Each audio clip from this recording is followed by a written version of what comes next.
एक पत्नी की दुख भरी कहानी। Motivational story. एक खूबसूरत प्रेम कहानी के बाद उन्होंने शादी कर ली और 2 हफ्ते बाद पति काम पर जाने के लिए उठा और अपना चेहरा धोने के लिए बाथरूम गया। उसने आईने में देखा कि उसके चेहरे पर अलग अलग रंगों से कुछ शक्लें बनी हुई हैं।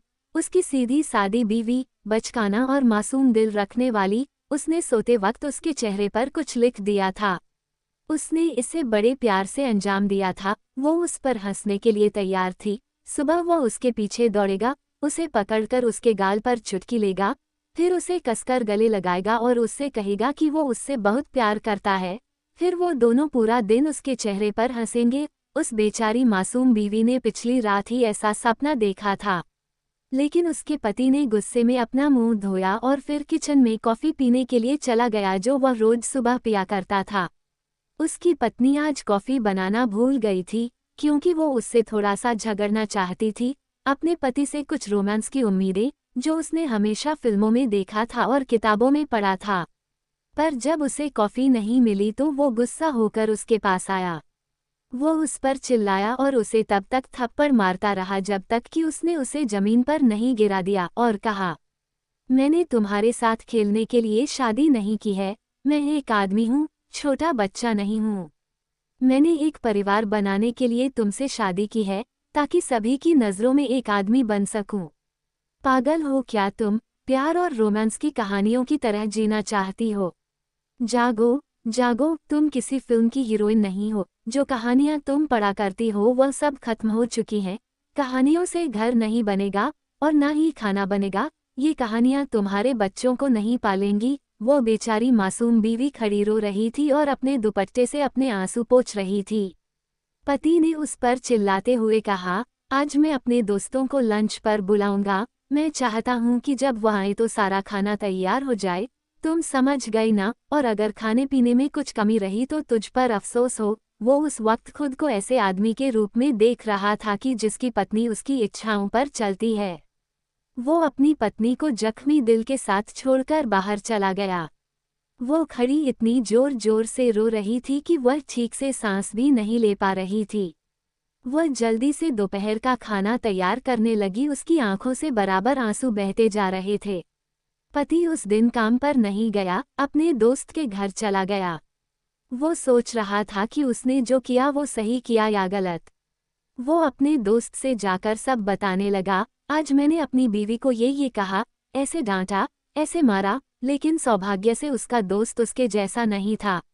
उसने उसे अपनी बात पूरी करने की अनुमति नहीं दी और यह कहते हुए उसे बीच में ही रोक दिया, What underscore man are you? ये सब कैसी क्रूरता तुम्हारे अंदर भरी है? इस तरह तुम अपनी पत्नी के साथ व्यवहार करते हो।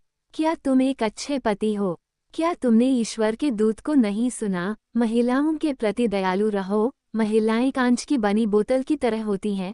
आपको उसके साथ नरमी से व्यवहार करना होगा, उसके प्रति दयालु होना होगा, उसके साथ कोमल होना होगा, उसे दुलारना होगा और उसे तोड़ना नहीं होगा। अरे यार, तुमने अभी कुछ समय पहले अपनी पत्नी से खाना पकाने और बच्चों की परवरिश के बारे में जो बताया था, वो सब मूल रूप से उसके साधारण कामों में से एक है, जिसे वो रोज करती है। और तुम्हारा उसके साथ दयालु और स्नेही होने से ही तुम्हारे लिए उसका प्यार और जुनून बढ़ेगा। वो आपको बताए बिना घर के वो सारे काम करेगी जो तुम चाहते हो। वह तेरी दासी नहीं है और न वह घर की नौकरानी है। तूने भी उससे इसलिए शादी नहीं की है कि जब उसकी जरूरत पड़े तो तू उसे इस्तेमाल करे, वरना उसे कूड़े की तरह फेंक दे। मेरे दोस्त, वो आपकी पत्नी है, आपका जीवन है, आपका सब कुछ है। उसे परेशान मत करो। ईश्वर से माफी मांगो और अपनी पत्नी के पास लौट जाओ। उसकी इज्जत करो और फिर कभी उसको तकलीफ ना देना। पति दुखी हुआ, बहुत पछताया और अपने अंदर कुछ कमजोरी महसूस की। वो रो रहा था और अपने किए पर बहुत शर्मिंदा था। और फिर उसने पत्नी को ये बताने के लिए फ़ोन करने का फैसला किया कि उसने अपने दोस्तों के साथ दोपहर का लंच कैंसिल कर दिया है और वो घर आ रहा है। वो उसके साथ बैठकर खाना खाएगा। वो उसे बहुत याद कर रहा है। फ़ोन की घंटी बजी, लेकिन उसने फ़ोन नहीं उठाया। उसने वापस कॉल किया, लेकिन किसी ने जवाब नहीं दिया। उसने कहा, कोई बात नहीं, शायद वो कामों में व्यस्त है इसलिए वो फ़ोन नहीं उठा सकी। वो घर लौटा, घंटी बजाई, लेकिन अंदर से कोई जवाब नहीं आया। उसने अपनी जेब में चाबी ढूंढी, लेकिन सुबह वह गुस्से में चाबी ले जाना भूल गया था। उसने खुद से सवाल किया, वो क्या कर रही होगी। उसने फिर से घर की घंटी बजाई, लेकिन किसी ने उसे जवाब नहीं दिया। और अचानक उसका फोन बजने लगा। फोन करने वाला उसका साला था। उसने बताया, बहन ने मुझे फोन करके बताया, भाई मैं ठीक नहीं हूँ, मेरी तबीयत बहुत खराब हो रही है, मुझे अस्पताल लेकर चलो। उसने बताया। बहन ये सब बताते हुए बहुत रो रही थी। वह कह रही थी, भाई जल्दी से आ जाओ, मुझे बहुत डर लग रहा है। ये सुनकर उसके पति का दिल इस ख्याल से रुक ही गया था कि उसके साथ कुछ बुरा हुआ है। उसने एक टैक्सी रोकाई और अस्पताल चला गया। वहां उसे उसका पूरा परिवार मिला। उनके चेहरे पर उदासी छाई हुई थी। उसने सोचा कि वे उससे गुस्से में मिलेंगे, क्योंकि उसकी पत्नी ने उन लोगों से इसकी शिकायत की होगी। लेकिन थोड़ी देर के बाद उसको लगा कि उसकी पत्नी ने किसी को कुछ भी नहीं बताया है। वो भी उनके साथ इंतजार करने लगा। कई घंटों के बाद डॉक्टर उनके पास आए, सिर झुकाया और उनसे कहा, आई एम सॉरी, हमने बहुत कोशिश की लेकिन हम उसे बचा नहीं पाए, हमें बहुत अफसोस है, वो मर गई है। शाम को पति अपनी पत्नी के भाई से दूसरी चाबी लेकर घर आया। ताला खोलकर घर के अंदर गया तो टेबल को ढका हुआ पाया। उसने टेबल पर से कपड़ा हटाया। टेबल पर बहुत ही स्वादिष्ट व सुंदर तरीके के पकवानों की डिशें लगी हुई थी। उसने फ्रिज के दरवाजे के ऊपर एक कागज लटका हुआ देखा। उसने उसे खोला तो उसमें लिखा हुआ था, मेरे प्यारे पति, आज सुबह जो मैंने गलती की मुझे उसके बारे में बहुत अफसोस है, आप मुझे माफ़ कर दो।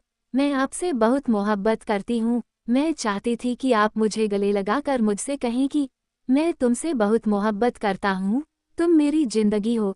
लेकिन मैं अपने चुलबुलेपन की वजह से नहीं समझ पाई कि आप मेरी इस हरकत पर बहुत गुस्सा हो जाएंगे। मैं आपसे वादा करती हूँ कि अब मैं कभी आपको परेशान नहीं करूँगी।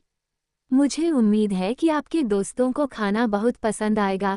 ये उस आदमी के लिए शर्म की बात है जो अपनी बीवी से प्यार तो करता है लेकिन ये भूल जाता है कि उस पर दया करना और उससे मोहब्बत करना ईश्वर ही का एक आदेश है। अपनी बीवी को याद रखो, घर जाओ तो मुस्कुराओ, तुम्हारी बीवी भी मुस्कुराएंगे। और मुझे पता है कि एक खुशहाल घर बनाने के लिए धैर्य, ईमानदारी और प्रेम की आवश्यकता होती है। दोस्तों, अगर यह कहानी आपको पसंद आई हो तो प्लीज़ लाइक शेयर ज़रूर करिएगा। और अगर अभी तक आपने हमारे चैनल को सब्सक्राइब नहीं किया है तो प्लीज़ दोस्तों आपसे रिक्वेस्ट है, हमारे चैनल को सब्सक्राइब ज़रूर कर लीजिएगा। हमारा साथ देने के लिए आप सभी का बहुत बहुत धन्यवाद।